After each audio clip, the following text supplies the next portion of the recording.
Okay, what I'm going to discuss today is the Seagull Models Cessna 337. This plane was built by myself and a friend of mine. We actually assembled it together from the Seagull Models ARF kit. It's equipped with a Rimfire .46 motors, front and rear. Has Castle Creations Edge 100 amp ESCs in it, with of course the built-in BEC. The BEC is set at 6 volts. This is to help the servos that are the Futaba ones that are rated for only 6 volts. Speaking of servos, the Ailerons, elevator, and rudders are controlled by Promodeler micro-sized servos. The model is DS145CLHV. These are really incredible servos with a high torque rating of 145 ounce-inches of torque if they're ran at 8.4 volts. Since we are running them at 6 volts, the torque rating is down a little bit. The servos can run between 8.4 and 4.8 and 8.4 volts. So ours are set at 6 volts, and I'd have to look up at the specs to see what the 6 volts are getting us in torque. But if memory serves me right, it's somewhere around like 130 ounces of torque, ounce-inches of torque, which is greater than most mini servos. The plane is designed around the mini servo and the elevator rudder elevator and rudder location, and we chose to go with the micro, so I had to modify the mounting brackets for the micro-sized servos to give us more torque. Ailerons had to be remounted as well from the stock set. We had to cut wood to make it fit, as it was designed for a standard size servo.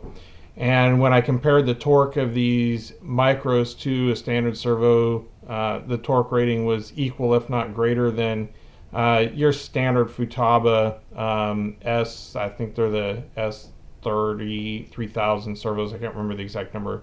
The $10 spec servo standard ones that most shops carry for Futabas. And the torque rating on those was, on the micros, was pretty close to some of the full-sized servos that I've used in some of my other planes from even Spectrum or Hi-Tech. So I definitely highly recommend the Promodeler servos. Aside from that, the props are Vario props. They are variable pitched, and we adjusted the pitch of the prop to keep the power rating of the ESC down, so even at full throttle he's only pushing about 75 amps. With the pitch adjusted, we could have pushed as much as 125 amps when we had it adjusted at one setting. So the props are adjusted to provide the power the plane needs and not ruin the amp rating of the ESCs. The plane is also running on 5S batteries. There's 2 of them. They are 5S 5000s. They are the Turnigy Nanotech's 45 to 90C rated batteries. Pretty decent battery on a 5S setup. I believe the plane, with the amount of power this plane had, could definitely fly on a 4S setup, but since we had the 5S's handy, that's what we used for the plane. Let me tell you what else we did to the plane. A friend of mine who owns the plane, he put some plastic in his lathe, spun it down, and installed some LED lights on the vertical stabilizers and the locations that are on the actual plane.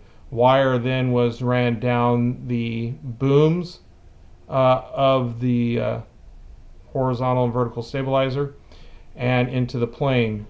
He also put in some LEDs in the front, in the cowl, and those wires were also ran down to provide voltage for those LEDs so as not to overpower them with the 6 volts going into the servos, we ended up putting in a Dimension Engineering small adjustable BEC.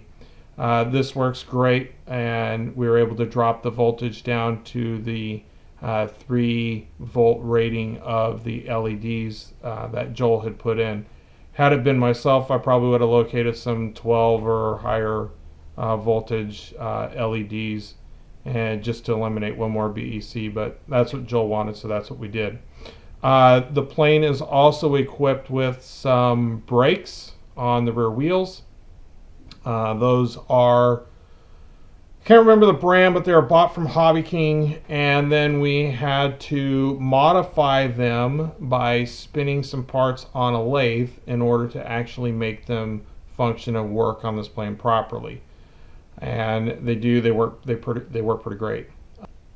On the day of the flight, I was not able to attend, and so unfortunately the day before I had forgotten to program my friend's Futaba 10J in order for the trainer switch to operate and function for a buddy box, which was ultimately our goal for the day, was to allow him to buddy box the plane, as he's not flown in a while and wasn't comfortable mating the plane himself.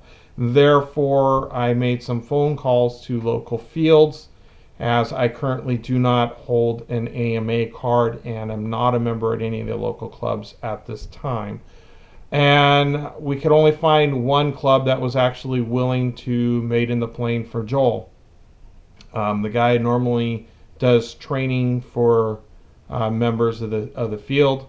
Not so sure how familiar he is with electric planes, since he says he mostly flies gas power, and I'm pretty sure he wasn't expecting the amount of power and torque that these electric motors had in this plane, and I think that accounts partially for why the plane veered to the right very heavily upon takeoff.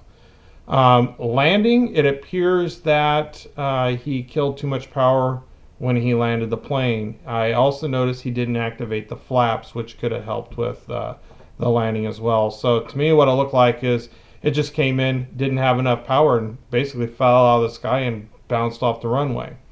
What it did do to the plane is it did damage the front nose wheel mount, and so that had to be fixed, and it's now back in working order. And that was the only damage to the plane on that landing, was that it did bust the mount to the front wheel. As far as flight goes, the pilot reported back to me when I talked to him later that night that the plane flew well.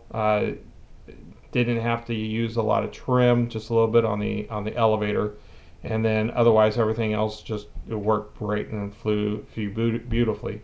And as you see in the video, it definitely had a lot of power. Joel didn't want any acrobatics, so that wasn't done to the plane at all. And unfortunately, due to my error, he wasn't able to buddy box like his original plan was to. So I'm not so sure we're going to be able to get the plane back out anytime soon, as we are now hitting the winter season here in Portland, which oftentimes brings a lot of rain and cold. And my friend who has cancer does not do too well in cold these days. So that's about it on the plane. Thanks for watching the video.